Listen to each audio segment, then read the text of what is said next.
আল্লাহ কখনো চাবি না বানাইয়া ওইটার তালা বানায় নাই। কথা কন, তালাও যেহেতু আছে ওই তালার চাবিও বানিয়েছে কে?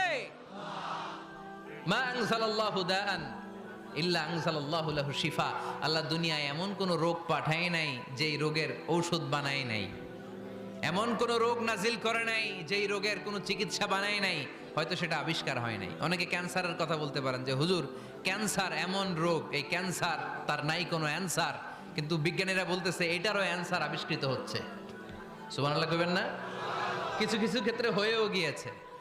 এজন্য দুঃখের পরেই আছে সুখ, কষ্টের পরেই আছে আনন্দ। এই দুনিয়াটাই এরকম, কষ্টের পরই আনন্দ। দেখবেন তারাবির নামাজ 20 রাকাত পড়তে কষ্ট লাগে না? কোমরে ব্যথা, হাঁটুতে ব্যথা, কিন্তু 20টা রাকাত যখন শেষ করে মসজিদ থেকে বের হই একটা আনন্দ আছে না নাই? কষ্ট করে পরীক্ষার জন্য প্রিপারেশন নিলেন আপনি কয়েক মাস, কিন্তু ফলাফল যখন ভালো হয় তখন